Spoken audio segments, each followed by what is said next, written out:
इस चैप्टर में हम यूक्लिड्स के बेसिक पोस्टुलेट्स और ज्योमेट्री के बेसिक रूल्स के बारे में पढ़ेंगे जो हमारे लॉजिकल थिंकिंग को और ज्यादा स्ट्रॉन्ग बनाते हैं। तो हेलो बच्चों, मैं हूं पवन गुप्ता, आपका मैथ्स टीचर, लेकर आया हूं क्लास 9 का चैप्टर नंबर 5 यूक्लिड्स, जिसमें मैं आज आपको उसका इंट्रोडक्शन पढ़ाऊंगा, बताऊंगा कि कैसे जो यूक्लिड्स हमारे जो गणितज्ञ थे उन्होंने कैसे हमें जो रूल्स दिए हैं उसको हमें कैसे मैथ्स में यूज करना है और कैसे ज्योमेट्री में यूज करना है ना। मैथ्स में कौन से रूल्स फॉलो होंगे पूरे के पूरे मैथ्स में, और सिर्फ कुछ कॉन्सेप्ट ऐसे हैं जो सिर्फ ज्योमेट्री में फॉलो होते हैं। तो आज मैं उन्हीं के बारे में आपको समझाऊंगा, ठीक है। तो अब अपन देखते हैं इसको कैसे हो गया, है ना। तो सबसे पहले मैं आपको बताता हूं, जो यूक्लिड्स थे, है ना, वो ग्रीक के क्या थे, एक गणितज्ञ थे, है ना। उन्होंने हमें इस चैप्टर में ये बताया है कि कुछ बेसिक रूल्स होते हैं मैथ्स के, वो पूरे के पूरे चैप्टर में फॉलो होते हैं। जैसे आप ज्योमेट्री पढ़ो, एलजेब्रा पढ़ो, अर्थमेटिक पढ़ो या मैथ्स का कोई भी चैप्टर पढ़ो, कुछ बेसिक रूल्स ऐसे हैं जो पूरे मैथ्स में फॉलो होते हैं, और कुछ रूल्स ऐसे हैं बच्चों जो सिर्फ ज्योमेट्री में फॉलो होते हैं, है ना। तो एक एक करके हम उसको समझेंगे, ठीक है। तो चलो सबसे पहले आप देखो कि एक ठोस, जैसे मैं आपको सॉलिड का सबसे पहले इसका एक परिभाषा बताता हूं कि सॉलिड होता क्या है ना। तो एक ठोस का आकार होता है, माप, स्थिति होती है तथा उसे एक स्थान से दूसरे स्थान तक ले जाया जा सकता है। जैसे आप जो भी आपके घर में आप ऑब्जेक्ट देखते हो या आपके हाथ में जो पेन पेंसिल जो भी है बच्चों, वो सब सॉलिड फॉर्म में है ना, समझ रहे हो। वो वाला आप सॉलिड मत समझना, फिजिक्स वाला, इसमें मैथ्स के भाषा में आप समझना जो नॉर्मल कोई भी ऑब्जेक्ट हो, ऐसा ऑब्जेक्ट जिसको आप छू के पकड़ के उठाकर देख सकते हो इजीली, वो आपका सॉलिड है, जो एक शेप को धारण करे रहता है। जैसे मान लो आपके पास में कोई भी ऑब्जेक्ट है ना, जैसे स्क्वायर शेप में हो, रेक्टेंगुलर हो, चाहे किसी भी शेप में हो, है ना, चाहे सर्कुलर शेप में हो, है ना, चाहे ट्रेंगुलर शेप में हो, किसी भी शेप में हो, ये सब के सब एक सॉलिड्स है ना, जिसको आप हाथ में ले सकते हो, पकड़ सकते हो, छू सकते हो और उसको देख सकते हो, ठीक है। आप घर में पेन यूज करते हो, पेंसिल्स यूज करते हो, है ना, अपना बैग यूज करते हो, आप खुद भी एक सॉलिड हो, है ना, क्योंकि आपने एक पर्टिकुलर एरिया कवर करके रखा है, ठीक है, आपका एक सरफेस है। तो वो सब क्या होते हैं, सॉलिड, जिसमें हमारा एक माप होता है। जैसे कहने का मतलब आप उसकी हाइट, लेंथ, ब्रीथ ऐसा देख सकते हो, है ना। तो उसमें क्या है, माप रहेगा, उसकी एक स्थिति होती है, मतलब पर्टिकुलर एक वो शेप को धारण करके रखता है, समझ रहे हो ना। सॉलिड क्या करता है, पर्टिकुलर अपने एक शेप धारण करके रखता है। आप पेन को देखो कैसा है ना, और आप साथ में बहुत सारी चीजें देख सकते हो, जो भी आपके घर में ऑब्जेक्ट है। आपने वाटर बोतल को देखो, टिफिन बॉक्स को देखो, आप जो भी देखोगे एक वो क्या है, सॉलिड है, क्योंकि उसने एक पर्टिकुलर अपना शेप लेके रखा है ना, जिसकी एक लेंथ होगी, ब्रीथ होगी, हाइट होगी, या वो सर्कुलर हो सकता है ना। तो उसी को हम सॉलिड कहते हैं। जो भी आप दैनिक जीवन में अपने यूज कर रहे हो वो सब सॉलिड है, ठीक है। अब आप लोग समझो कि सरफेस क्या होता है, पृष्ठ क्या होता है ना। इसमें एक बात याद रखना, सरफेस में सिर्फ लेंथ और ब्रीथ होती है, उसमें कोई भी उसकी मोटाई नहीं होती। मतलब आप उसको ये नहीं देख सकते कि उसकी हाइट कितनी है या उसकी थिकनेस कितनी है, वो आप नहीं देख सकते सरफेस में, है ना। जैसे आप खुद को भी देखो तो आपको जो बाहरी आवरण से बचाने के लिए, बाहरी वातावरण से बचाने के लिए जो आपकी फर्स्ट लेयर है, ये भी एक सरफेस है, ठीक है। इसमें आप ये नहीं देखते हो कि कितनी मोटी है, कितनी पतली है, इससे कोई लेना देना नहीं होता है, ठीक है। आप वॉल देखो अपना, है ना, चाहे ये स्क्रीन देख रहे हो, ये भी एक सरफेस है, ठीक है। अब इसके पीछे क्या है, इससे हमें कोई लेना देना नहीं है। इसका एक ये क्या है, फर्स्ट सरफेस जो हमें दिखता है, उसी को हम सरफेस कहते हैं। इसमें कोई भी बस लेंथ होगा और ब्रीथ होगी, मतलब इसकी कोई भी थिकनेस नहीं होगी, ठीक है। जैसे आप वॉल्यूम निकालने के लिए लेंथ, ब्रीथ और हाइट को क्या करते हो, मल्टीप्लाई कर देते हो। तो हम यहाँ पे वॉल्यूम नहीं देखते, सिर्फ हम यहाँ पे 2D डायमेंशन में देखते हैं, सिर्फ सरफेस, समझ रहे हो ना। इसमें क्या देखते हैं हम, 2D डायमेंशन, है ना, 2 डायमेंशनल देखते हैं इसको, तो उसी को हम सरफेस कहते हैं। जैसे कोई भी, जैसे मान लो आपके पास एक क्यूब है, ठीक है। अब क्यूब में आप सरफेस किसको बोलोगे, इसको वॉल्यूम को सरफेस नहीं बोल सकते। जो आप ये ऊपर वाला देख रहे हो ना, ये चाहे इस साइड वाला, है ना, इसकी टोटल 6 सरफेस होते हैं, है ना, किसी भी स्क्वायर या क्यूब में, या फिर उसमें क्यूबॉइड में, सब इसमें क्या होता है, 6 सरफेस होते हैं। तो आप इसी को सरफेस बोलोगे। जो बाहरी आवरण है हम उसी को क्या बोलते हैं, सरफेस, समझ गए। ये सिर्फ कितने होते हैं, 2 डायमेंशनल होते हैं, याद रखना। ऑब्जेक्टिव बन जाते हैं इस चैप्टर में से 1 मार्क्स या 2 मार्क्स के बस ऑब्जेक्टिव आते हैं, क्योंकि ये रूल्स है ना। इस बेस पे क्वेश्चंस आना बहुत मुश्किल है, इसलिए वो बस 1 या 2 मार्क्स के इस चैप्टर से बस आपको ऑब्जेक्टिव बनते हैं। इसलिए छोटी छोटी बातों का ख्याल रखना होता है, क्योंकि ऑब्जेक्टिव बनने के लिए सिर्फ 1 लाइन काफी होती है, कोई भी एक रूल उठाएंगे और उसको आपको दे देंगे और वो आपका ऑब्जेक्टिव बन जाएगा। जैसे इधर से क्या ऑब्जेक्टिव बन सकता है कि सरफेस किसको कहते हैं, तो सरफेस में कितने डायमेंशन होते हैं, तो याद रखना सिर्फ 2 डायमेंशन होते हैं, ठीक है, लेंथ और ब्रेथ, और उसमें कुछ भी नहीं होता, ठीक है, हाइट वाइट या उसकी थिकनेस वगैरह ये सब नहीं होती है ना। अब आ जाए यूक्लिड्स की परिभाषा। यूक्लिड्स जो हमारे गणितज्ञ थे उन्होंने क्या क्या परिभाषाएं दी थी, है ना। उन्होंने ये बताया था कि बच्चों लाइन किसको बोलते हैं, पॉइंट किसको बोलते हैं, ठीक है, ये सब उन्होंने छोटी छोटी परिभाषाएं दी थी जो हमारे मैथ्स को और क्या बनाते हैं, इजी बनाते हैं, ठीक है, सोल्व करने में हमें और इजी बनाता है। एक बात याद रखना कि कुछ चीजें ऐसी हैं जिनकी कोई परिभाषा नहीं हो सकती, जैसे पॉइंट, तो पॉइंट की कोई परिभाषा नहीं हो सकती, ठीक है ना, उसको क्या कैसे दर्शाओगे ना, उसमें देखो अगर आप पॉइंट को बोलोगे कि मान लो कि सर ये तो सर्कुलर है, तो ऐसा भी नहीं है ना। एक पॉइंट कैसा होता है, हम उस पॉइंट को एक सुई, आपके पास एक निडल होगा ना, उसका जो फर्स्ट पॉइंट होगा पहला, है ना, उस पॉइंट को ही हम पॉइंट बोलते हैं, ठीक है। उसमें कोई भी ना लेंथ होती, ना ब्रीथ होती, ना रेडियस होता है, और ना ही उसका कोई सरकमफेरेंस होता है, ठीक है, समझ गए, तो उसी को हम बोलते हैं पॉइंट, ठीक है। तो देखो जैसे फर्स्ट हमारा क्या दिया था यूक्लिड्स ने परिभाषा में, पहला कि एक बिंदु वह है जिसका कोई भाग नहीं होता, मतलब आप एक पॉइंट को कोई पार्ट्स में नहीं कर सकते, ये नहीं बोल सकते कि इस पॉइंट को मैंने 2 पार्ट में कर दिया या फिर 4 पार्ट में कर दिया, तो वो गलत हो जाएगा। पॉइंट के कोई पार्ट नहीं हो सकते, ऐसा छोटा से छोटा बिंदु जिसका ना ही कोई सरकमफेरेंस होगा, ना ही कोई रेडियस होगी, ठीक है, ना ही कोई व्यास और ना ही कोई त्रिज्या, कुछ नहीं होगा, उसी को हम क्या बोलते हैं, पॉइंट। जिसके और टुकड़े नहीं किए जा सकते, उसी को हम क्या बोलते हैं, पॉइंट। पॉइंट की इससे ज्यादा कोई भी परिभाषा आप लोग नहीं पढ़ेंगे, बस इतना ही काफी है कि बिंदु वो है जिसका कोई भाग नहीं होता, ठीक है, उसका कोई भी आप पार्ट्स नहीं कर सकते, उसी को हम पॉइंट बोलते हैं, ठीक है। अब सेकंड क्या बताया था उन्होंने कि एक रेखा चौड़ाई रहित लंबाई होती है, जैसे कहने का मतलब एक सीधी लाइन ले लो। अब आप बताओ कि ये सिर्फ क्या है, इसमें आप लेंथ देखोगे, ना कि इसकी ब्रीथ देखोगे कि कितनी चौड़ाई। किसी भी लाइन की हम ब्रीथ कभी नहीं देखते, सिर्फ उसकी क्या देखते हैं, लेंथ देखते हैं कि कितनी लंबी है ना। वो किसी भी यूनिट में हो सकती है, मीटर, सेंटीमीटर, किलोमीटर, किसी में भी। तो आप उसमें कभी भी ब्रीथ जानने की कोशिश मत करना, क्योंकि लाइन की परिभाषा में ब्रीथ नाम की कोई चीज नहीं। लाइन एक सीधी रेखा होती है, ये भी लाइन है, अगर मान लो कोई ऐसा बनाएगा तो वो भी लाइन ही कहाएगी, है ना, ठीक है। अगर वो सिर्फ लाइन यूज किया गया है तो हम इसमें भी ब्रीथ नहीं देखेंगे, समझ गए। अगर इसको लाइन के तौर पे बोला गया तो कि एक ये लाइन है, तो हम इसमें फिर ब्रीथ नहीं देखेंगे, बस हम इसकी क्या देखेंगे, लेंथ देखेंगे कि इसकी लेंथ क्या है, लंबाई क्या है, समझ गए। ठीक वैसे इसमें भी हम सिर्फ लेंथ देखेंगे, इसकी ब्रीथ कभी नहीं देखी जाती, ठीक है। तो लाइन की परिभाषा यही है कि कोई भी लाइन हमेशा क्या होती है, चौड़ाई रहित होती है, मतलब उसमें ब्रीथ नहीं होता, चौड़ाई हम उसको नहीं देखते, ठीक है। अब तीसरा उन्होंने क्या बताया था, उन्होंने बताया कि एक रेखा के सिरे बिंदु होते हैं। कहने का मतलब कोई भी ऐसी लाइन होगी बच्चों, तो उस लाइन को बनने के लिए मिनिमम 2 पॉइंट्स की जरूरत होती है ना। किसी भी लाइन को बनने के लिए मिनिमम 2 पॉइंट की जरूरत होगी, समझ गए। तो देखो एक पॉइंट ये जहां से आपने स्टार्ट किया और लास्ट पॉइंट वो जहां पे वो रुका, ठीक है। तो किसी भी लाइन को बनने के लिए मिनिमम कितने पॉइंट की जरूरत है, मिनिमम 2 पॉइंट की जरूरत है, समझ गया। तो यही उन्होंने बताया था कि एक रेखा के सिरे बिंदु होते हैं, तो एक बिंदु ये, एक बिंदु ये, है ना। तो आपसे ये ऑब्जेक्टिव बन जाता है कि एक लाइन बनने के लिए कितने हमें मतलब पॉइंट्स की जरूरत होती है, ऐसा आ जाएगा। तो आप लोग क्या दोगे, 2। एक लाइन बनने के लिए मिनिमम हमें 2 पॉइंट की जरूरत होती है, और मैक्सिमम, तो मैक्सिमम कितने भी हो सकते हैं, क्यों हो सकते हैं वो अभी मैं आगे समझाऊंगा क्यों हो सकते हैं, ठीक है। आगे इसी में एक पॉइंट है। अब देखो एक सीधी रेखा ऐसी रेखा है जो स्वयं पर बिंदुओं के साथ सपाट रूप से स्थित होती है। जैसे देखो एक ये लाइन थी, अब लाइन बनती कैसे, तो लाइन ऐसे बनती है कि वो बहुत सारे पॉइंट्स के मिक्सचर से बनती है ना। लेकिन वो कैसी होनी चाहिए, एक सीधी रेखा में होनी चाहिए, एक दूसरे के साथ में होनी चाहिए, एक सीधी रेखा। जैसे आप देखोगे तो ये भी एक यहाँ पे अनगिनत पॉइंट है, ठीक है ना, point point point point point, वो बहुत सारे पॉइंटों से मिलकर ही वो लाइन बना है। तो यही वो कहना चाह रहे हैं कि एक सीधी रेखा ऐसी रेखा है, एक सीधी रेखा ऐसी रेखा है जो स्वयं पर बिंदुओं के साथ सपाट रूप से स्थित होती है, जो स्वयं पर बिंदुओं के साथ सपाट रूप से स्थित होती है।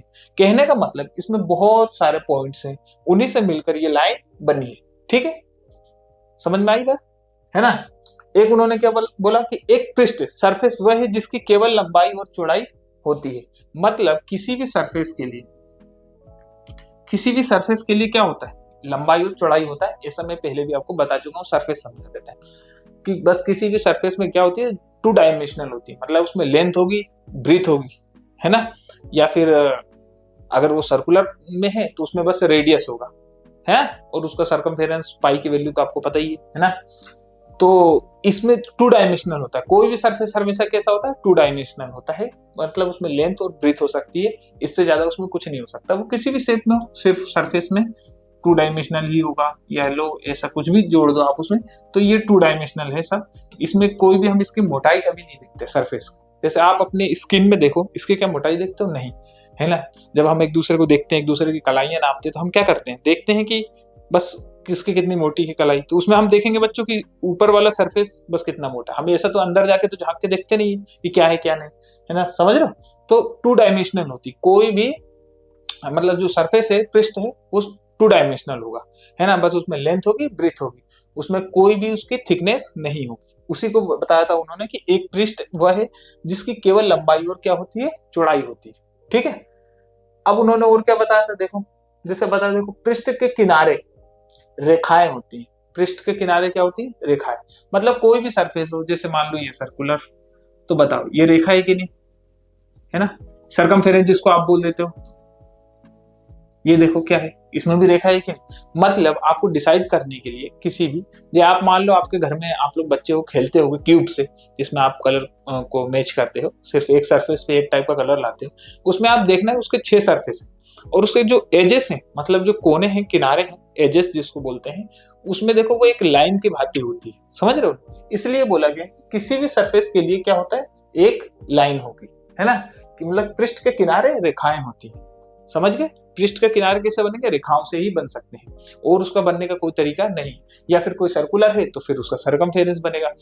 बस हमारा कहने का मतलब ये है कि लास्ट में लाइन तो होगी, मतलब उसकी एक बाउंड्री तय करने के लिए लाइन तो होना जरूरी है, उसका एक पर्टिकुलर शेप तय करने के लिए लाइन होना जरूरी है, समझ गए। तो उसी को इन्होंने समझाया था कि पृष्ठ के किनारे रेखाएं होती हैं, ठीक है। और उन्होंने क्या बताया कि एक समतल पृष्ठ ऐसा पृष्ठ है जो स्वयं पर सीधे रेखाओं के साथ सपाट रूप से स्थित होती है। एक समतल पृष्ठ, है ना, प्लेन सरफेस, ऐसा पृष्ठ है जो स्वयं पर सीधे रेखाओं के साथ सपाट से स्थित होती है। कहने का मतलब कि देखो, कोई भी एक समतल है, एक सरफेस है, मान लो वो रेक्टेंगुलर है या फिर स्क्वायरिकल शेप में, किसी भी शेप में हो सकता है, स्क्वायर हो सकता है ना, तो इसमें बहुत सारे लाइंस के वो हैं, है ना, ये बहुत सारे लाइन से मिलकर ही बना है, ठीक है।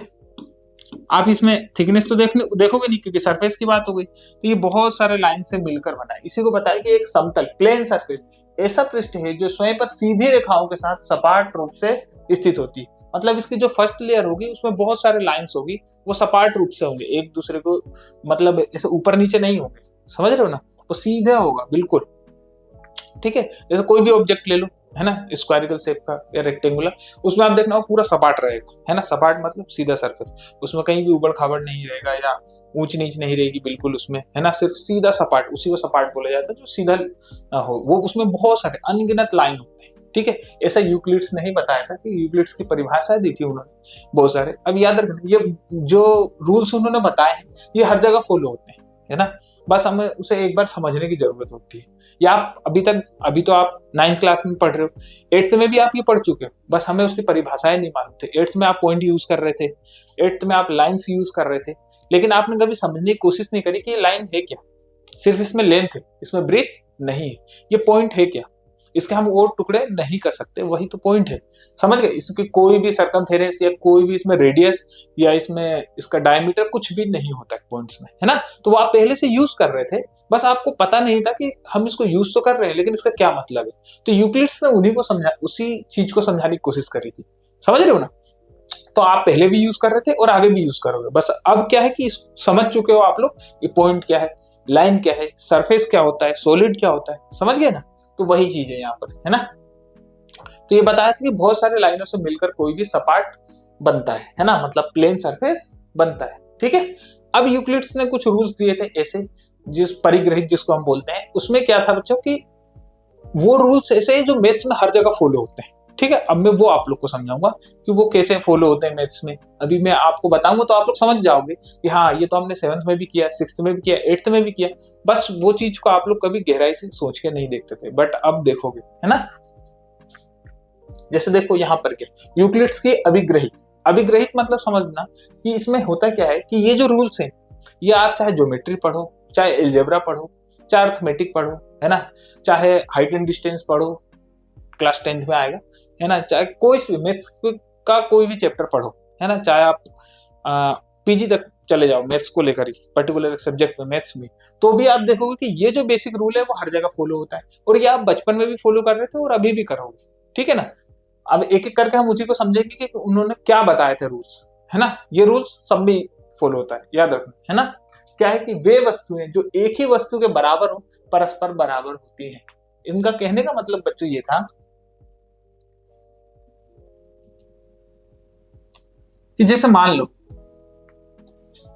a बराबर c है ना, और b बराबर भी c है, तो ये फिक्स है कि a और b भी बराबर होंगे।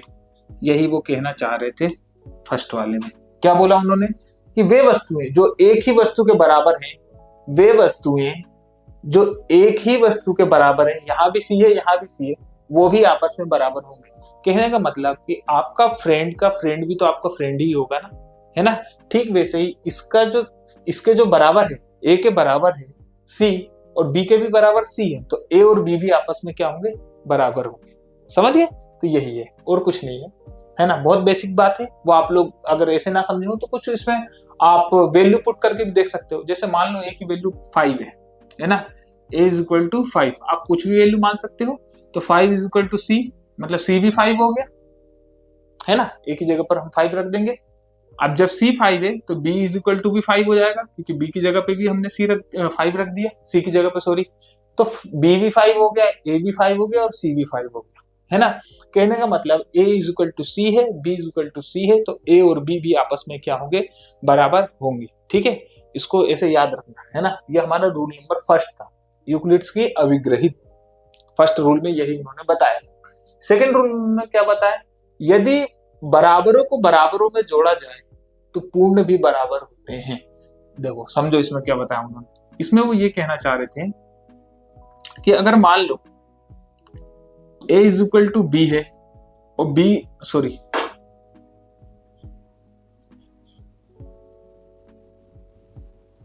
और c is equal to d है, तो अगर मैं a प्लस सी कर दूं और b प्लस डी कर दूं तो ये भी आपस में बराबर हो जाएंगे, ठीक है ना। अगर मैं a प्लस सी कर दूं और b प्लस डी कर दूं तो ये भी आपस में बराबर हो जाएंगे, है ना। क्या बोला इन्होंने, यदि बराबरों को बराबर में जोड़ा जाए, बराबर को बराबर में जोड़ दिया जाए तो वो पूर्ण भी बराबर होते हैं। देखो बराबर है, जैसे मान लो a इज इक्वल टू 2 है तो b इज इक्वल टू भी 2 हो जाएगा, और c इज इक्वल टू मान लो कि 5 था तो d इज इक्वल टू भी 5 हो जाएगा, है ना। तो b 2 और c और d 5, तो 5 और 2 7 इधर हो गया, ये 5 था और ये 2 था, तो 2 और 5 यहाँ भी 7 हो जाएगा। आप लोग वैल्यू रखकर इसको देख सकते हो, है ना। वैल्यू रखकर देखने से ये होता है कि हमारे मन में उस रूल्स को फॉलो करने के लिए एक विश्वास बन जाता है ना। हम जब कभी एग्जाम में, प्रेशर में भी हम उसको फिर यूज करते हैं। जैसे होता है ना कि हम कोई एग्जाम देते हैं तो प्रेशर में हम हमेशा जो बिल्कुल बेसिक मेथड है, जो हम बिल्कुल बचपन से सीखते आ रहे हैं, हम उसी को फॉलो करने लग जाते हैं। हम ये नहीं सोचते फिर कि हमें विश्वास नहीं आता उन चीजों पर जो हमने सिर्फ 1-2 बार पढ़ा हो, है ना, भले वो रूल सही है। तो हम उसको प्रेशर में भी यूज करें तब माना जाएगा कि हमने उस रूल को सीखा है, ठीक है ना। जब हमारे ऊपर एग्जाम का प्रेशर होता है, जब हम कुछ टाइम लिमिट में कुछ क्वेश्चंस करते हैं, है ना, जैसे एग्जाम में आप 3 घंटे में आपको पूरा पेपर सोल्व करना है, तो वो उस वक्त आप थोड़ा प्रेशर फील करते हो, तो उस वक्त भी आप ये रूल्स को फॉलो करोगे तभी माना जाएगा कि वो रूल आपने सीखा है। समझ रहे हो ना। तो वो यहाँ पर भी वही है कि a is equal to b, c is equal to d, then a और सी भी और b प्लस डी, ये दोनों भी आपस में क्या होंगे, बराबर होंगे। आप इसमें वैल्यू रखकर 1-2 बार देखोगे तो आपको विश्वास आ जाएगा, आप सोल्व करोगे तो फिर आप लोगों को बार बार उसको क्रॉस चेक करने की जरूरत नहीं पड़ेगी, ठीक है। तीसरा रूल क्या है, यदि बराबरों को बराबर में से घटाया जाए तो शेषफल भी बराबर होते हैं। ये सेम वैसा ही, बस यहाँ पे जोड़ा गया है और नेक्स्ट इसमें मैं क्या करूंगा, घटा दूंगा, है ना। तो देखो जैसे मान लो ये बराबर थी, a माइनस सी कर दूं तो b माइनस डी कर दूं तो ये भी आपस में बराबर ही होंगे, ठीक है ना। ये रूल कहता है ये वाला, है ना। क्या कहता है कि अगर बराबरों को बराबर में से घटाया जाए तो हमारा रिजल्ट भी क्या होगा, आपस में बराबर आएगा, है ना। यदि बराबरों को बराबर में से घटाया जाए तो शेषफल भी बराबर होते हैं। मैंने अभी बताया था कि यहाँ 2 और यहाँ 5 तो -3 इधर आ गया, 2 और 5 तो -3 इधर भी आंसर आ गया हमारा। मतलब LHS और RHS हमारे दोनों बराबर हो गए, है ना। और यही तो हमारा तीसरा रूल कह रहा है, यदि बराबरों को बराबर में से घटाया जाए तो शेषफल भी बराबर होते हैं, ठीक है ना। पहला रूल क्या था कि अगर हम बराबर वे वस्तुएं जो एक ही वस्तु के बराबर हो परस्पर बराबर होते हैं। दूसरा क्या था, यदि बराबरों को बराबर में जोड़ा जाए तो पूर्ण भी बराबर होते हैं, ठीक है। तीसरा रूल क्या था, यदि बराबरों को बराबर में से घटाया जाए तो शेषफल भी बराबर होते हैं, ठीक है। ये 3 रूल हमने अभी तक पढ़ा है। एक और बात याद रखना, इनके जो रूल्स है ना, टोटल 7 रूल हैं और 7 के 7 रूल आपको नंबर वाइज याद होने चाहिए क्योंकि जब आप इसके क्वेश्चंस करोगे तो उसमें आपको लिखना पड़ेगा कि आपने रूल नंबर 1 यूज किया या रूल नंबर 2 यूज किया, है ना। रूल नंबर 1 कहने का मतलब अभिग्रहित 1, अभिग्रहित 2, अभिग्रहित 3, ऐसे करके आपको लिखना पड़ेगा। इसलिए आप लोग उसको 2-4 बार रीड करना जिससे आपको याद हो जाए, है ना, समझ में आ जाए और याद भी हो जाए। समझा तो मैं दे रहा हूँ, एक बार आप लोग उसको बार बार पढ़ लेना जिससे हो कि हाँ अगर आप रूल नंबर 3 यूज करो तो उसमें लिखो, है ना, कि अभिग्रहित 3 द्वारा, ठीक है, कि हमने ये रूल क्यों फॉलो किया, क्योंकि यूक्लिड्स ने जो रूल नंबर 3 दिया था वो हमने इस इक्वेशन में लगाया। समझ रहे हो, इस चैप्टर को सोल्व करने में आपको ये रूल्स लगाने पड़ेंगे, ठीक है। और देख लो क्या है, वे वस्तुएं जो परस्पर संपाती हो परस्पर बराबर होती है।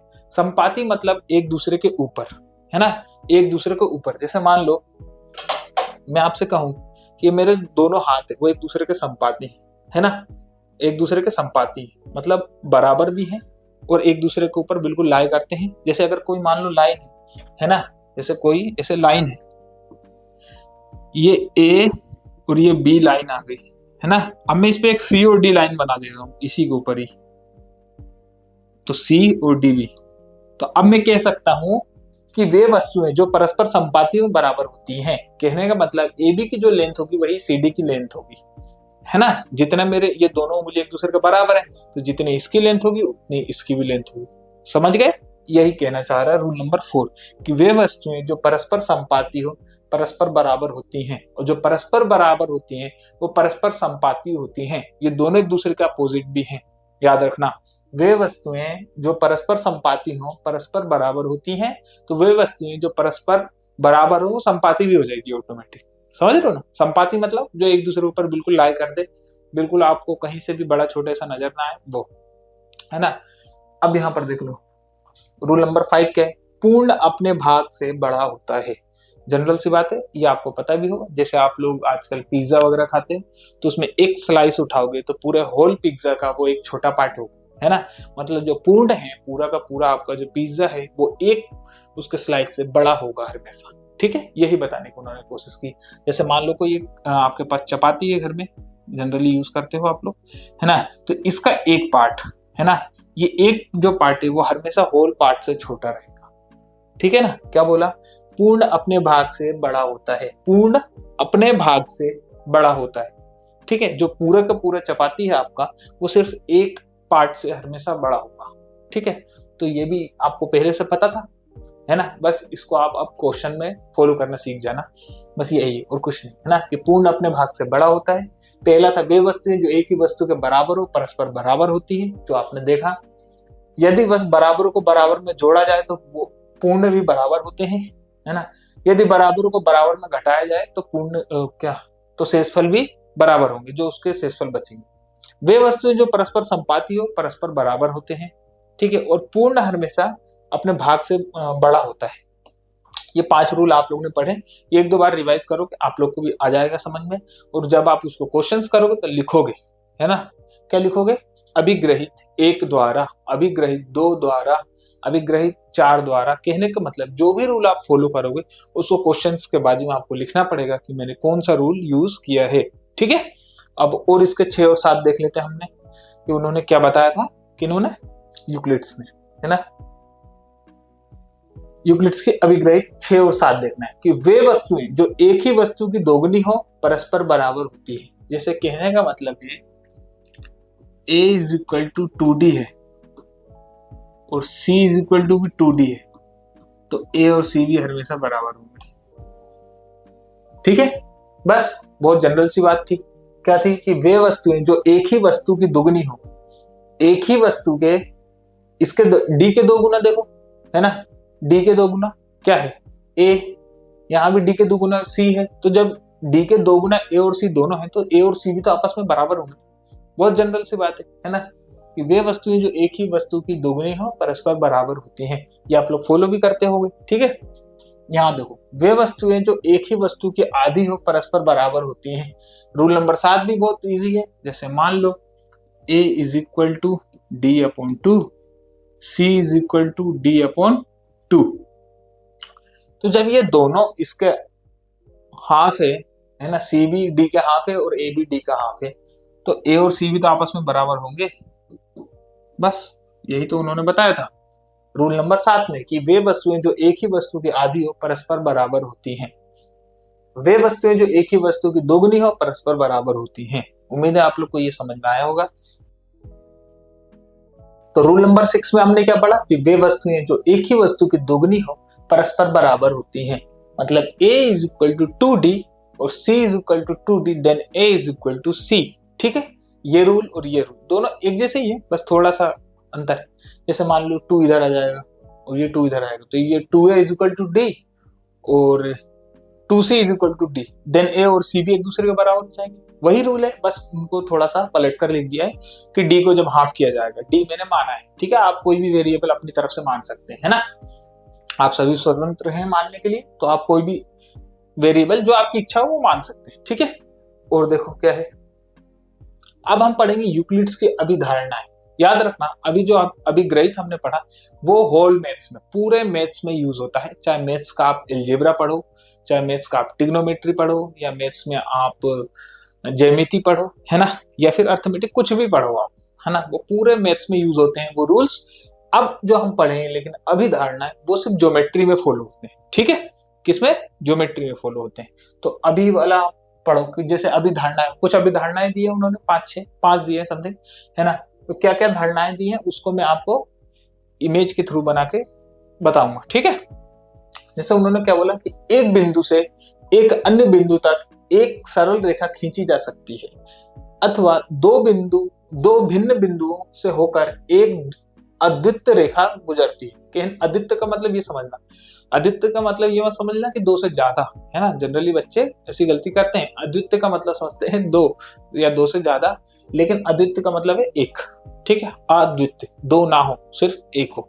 ठीक है, तो क्या है, एक बिंदु से एक अन्य बिंदु तक एक सरल रेखा खींची जा सकती है। मतलब एक लाइन को बनाने के लिए हमें मिनिमम 2 पॉइंट की जरूरत होती है, ऐसा हमने अभी पढ़ लिया। ठीक है ना, कि एक बिंदु से एक अन्य बिंदु एक सरल रेखा खींची जा सकती है, अथवा 2 भिन्न बिंदुओं से होकर एक अद्वितीय रेखाएं गुजरती हैं। 2 भिन्न बिंदुओं से होकर अद्वितीय रेखाएं गुजरती हैं। जैसे कहने का मतलब, ये तो 2 पॉइंट था तुम्हारा, है ना, और ये 2, अगर सिर्फ कहीं पे एक ही पॉइंट हो, मतलब एक पॉइंट से, तो आप कितनी लाइन खींच सकते हो? तो एक पॉइंट से याद रखना हजारों लाइन आ सकती हैं, अनगिनत, अनंत, कितनी भी लाइंस आ सकती हैं,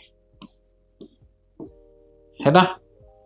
एक बिंदु से 2 भिन्न बिंदुओं से होकर एक अद्वितीय रेखा गुजरती है। ये तो आपको हो गया था।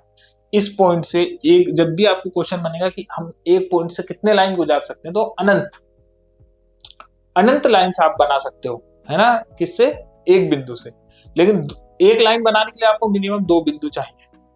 अब आप सोचोगे कि एक से तो हम अनंत बना सकते हैं, तो 2 से तो और ज्यादा बनने चाहिए, लेकिन ऐसा नहीं होता। क्यों नहीं होता? देखो, जब आप कोई भी एक, जैसे मान लो 2 पॉइंट है, ये लाइन जब बनेगा जब आप इसको इससे मैच करा दोगे। ठीक है, अगर आप इसके ऊपर चले गए तो क्या इससे मैच हुआ? नहीं हुआ ना, तो हम कैसे कह सकते हैं कि वो लाइन बन गया? और जब ये दोनों पॉइंट को मिला के आपने एक लाइन बनाया, तो क्या कोई दूसरा लाइन बन सकता है? नहीं बन सकता इनको मिलाकर। या आप इधर उधर ले जाओगे तो फिर वो उस पॉइंट पर नहीं आएगा। ठीक है ना, कहीं और से घुमाकर ऐसे बनाओगे तो वो लाइन नहीं कहलाएगा, ऐसे कर दोगे तो ये लाइन नहीं कहलाएगा। लाइन एक सीधी रेखा, जो सरल रेखा होती है, सीधे शॉर्टेस्ट डिस्टेंस, उसी को हम बोलते हैं, है ना। जैसे हम फिजिक्स में भी पढ़ते हैं डिस्प्लेसमेंट, तो डिस्प्लेसमेंट का मतलब क्या होता है, शॉर्टेस्ट डिस्टेंस, वही यहाँ पर भी है। ये शॉर्टेस्ट डिस्टेंस को ही हम लाइन बोलेंगे। जब हम दो पॉइंट के बीच में शॉर्टेस्ट डिस्टेंस बनाएंगे तभी वो लाइन होगा, ना कि हम कुछ भी अपनी इच्छा से इधर उधर बना दिया तो वो लाइन होगा, उसको हम फिर लाइन नहीं बोलेंगे, ठीक है। तो वो यही बताना चाह रहे हैं कि एक बिंदु से एक अन्य बिंदु तक एक सरल रेखा खींची जा सकती है, अथवा दो भिन्न बिंदुओं से होकर एक अद्वितीय रेखा गुजारी जा सकती है, ठीक है ना। यही था और कुछ नहीं था। मतलब हम एक पॉइंट से बहुत सारे अनंत लाइन बना सकते हैं। ऐसा प्रश्न आता है कि एक पॉइंट से कितने लाइन बना सकते हैं, तो अनंत। दो पॉइंट से मिनिमम कितने लाइन बनेंगे, तो एक, समझ गए, या मैक्सिमम भी एक ही बनेगा, ठीक है ना। और देखो क्या है दूसरा अभिधारणा क्या है कि एक शांत रेखा को अनिश्चित रूप से विस्तृत किया जा सकता है। कहने का मतलब है ये एक रेखा है बच्चे, है ना, ए और बी। आप इसको चाहो तो इधर से लेफ्ट हैंड साइड और राइट हैंड साइड कितने भी ज्यादा इसको बढ़ा सकते हो, जितना आप चाहो, जितना आप सोच सकते हो या जितना आपको जरूरत हो उतना आप बढ़ा सकते हो, है ना। जरूरी नहीं है कि वो यहीं पर आके रुक गया, रुकता नहीं है वो। आप चाहो तो इसको और बढ़ा सकते हो, है ना। वो रेखा उतनी बड़ी होती जाएगी और कुछ नहीं, अनंत तक इसको लेके जा सकते हो। कि एक शांत रेखा को अनिश्चित रूप से विस्तृत किया जा सकता है, कितना भी बड़ा उसको किया जा सकता है, उसी को हम क्या बोलते हैं, क्या बोलते हैं, शांत रेखा। रेखाखंड एक रेखाखंड, जनरल सी बात है, आप उसको चाहो तो जितना चाहे उतना बढ़ा दोगे। इसको बार बार सोचने की जरूरत नहीं, बस आप लोग एक दो बार पढ़ोगे वैसे ही आ जाएगा। ये चैप्टर बहुत इजी है और बहुत छोटा है, इसमें सिर्फ ऑब्जेक्टिव बनते हैं, मैं आपको पहले ही बता चुका हूँ। इसलिए छोटी छोटी बातों का ख्याल रखना, क्योंकि ऑब्जेक्टिव छोटी छोटी बातों से ही बनता है, 1 मार्क्स का होता है ना। हमें याद रहेगा जब भी हम उसको कर पाएंगे, ठीक है।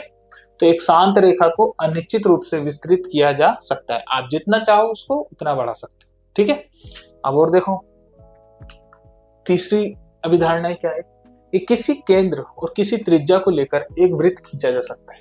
कहने का मतलब अगर आपको एक वृत्त चाहिए तो मिनिमम 2 चीज की जरूरत है, एक तो त्रिज्या और एक क्या, पॉइंट। पॉइंट मतलब सेंटर, ठीक है, केंद्र और एक त्रिज्या से आप उसको सर्कल बना सकते हो। कैसे, आपके पास प्रोटेक्टर होगा जिसमें आप एक पॉइंट लेते हो और रेडियस लेते हो और ऐसे करके ऐसे घुमा देते हो, तो क्या हो जाता है, वो सर्कल बन जाता है। इसका एक आर रेडियस होगा, चाहे वो आप कितना ही बड़ा ले लो, देखो, है ना। ये लिया तो फिर ये हो गया, है ना, समझ गए। या अभी तो मैं प्रोटेक्टर से नहीं बना रहा हूँ, तो हो सकता है कि ऊपर नीचे बनाऊं, लेकिन समझ गए होगे आप लोग कि एक पॉइंट और एक रेडियस से आप उसको सर्कल बना सकते हो। बस यही आपको तीसरी धारणा की अभिधारणा कहती है कि किसी भी केंद्र और किसी त्रिज्या को लेकर एक वृत्त खींचा जा सकता है, ठीक है। बहुत छोटी सी बात है, याद भी रहेगा आपको, आपने यूज भी किया होगा। और क्या बताया उन्होंने यूक्लिड्स की अभिधारणा, देखना कि सभी समकोण एक दूसरे के बराबर होते हैं। ये बात भी देखो कितनी छोटी है। समकोण आप लोग अच्छे से जानते होंगे कि मतलब 90 डिग्री, जहां 90 डिग्री बनेगा वही समकोण, ठीक है ना। तो आप इसको ले लो या फिर इसको ले लो या कितना भी बड़ा ले लो एंगल, हर जगह वो हमेशा 90 बनाएगा।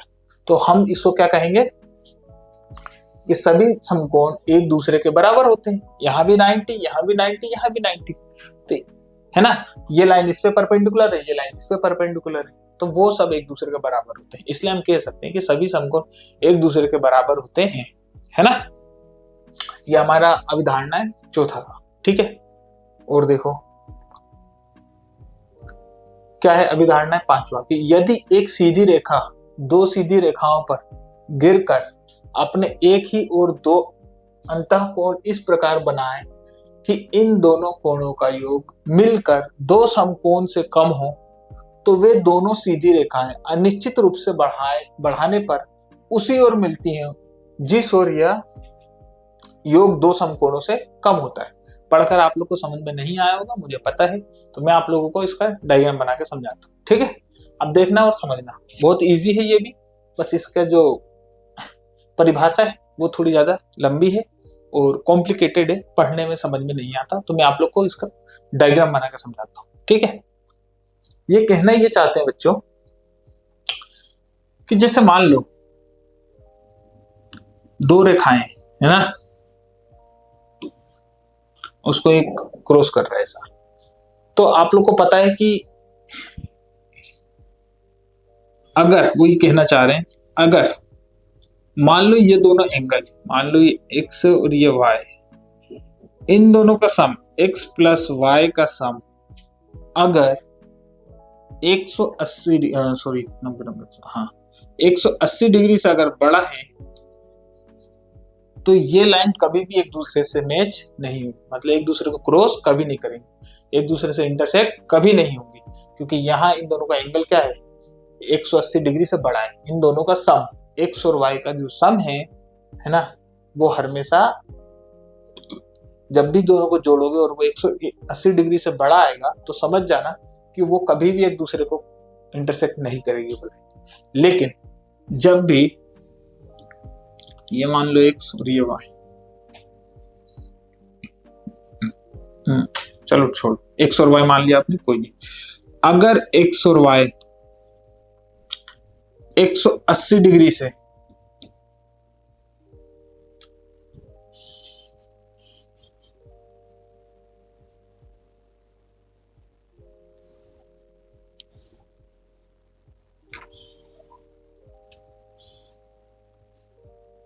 ये मान लो आप x और y इधर साइड माना ना, तो आप एक काम करो, इसको